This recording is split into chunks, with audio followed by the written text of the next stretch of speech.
But in 1 Peter 1, verses 15 and 16, holiness and righteousness are synonymous terms.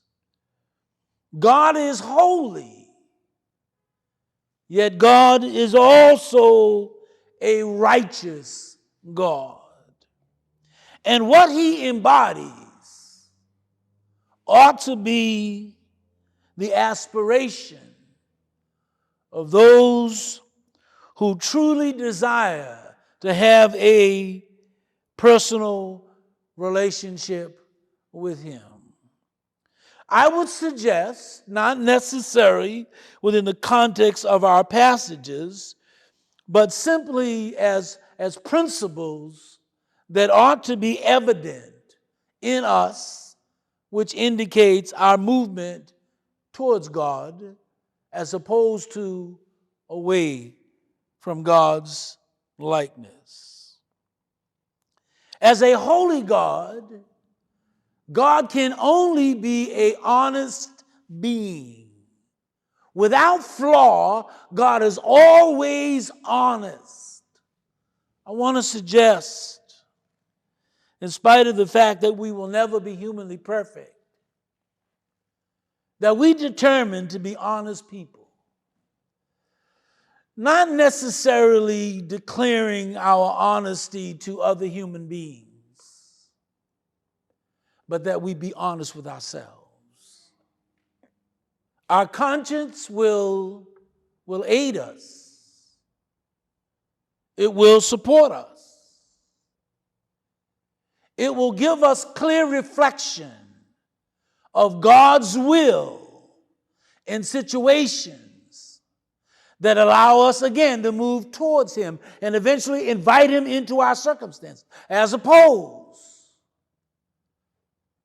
to using our free will to satisfy our personal inclinations.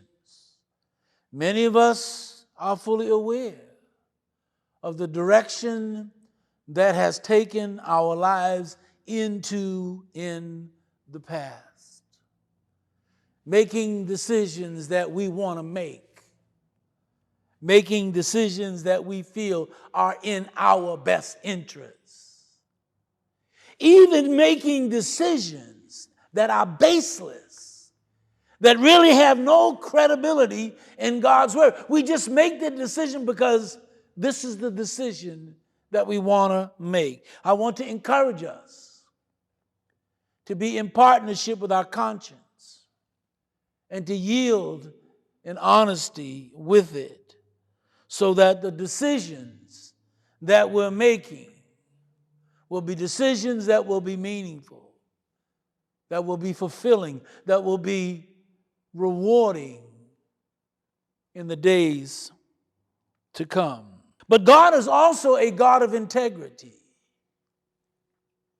You and I must be convicted about doing what's right, even when no one is watching. I want you to see this. I don't have to be driving around people's homes in the church and looking in their window to see if they truly believe what they hear from God's word on a regular basis. We ought to be people of integrity because God is a God of integrity, and he promotes this aspiration in his character.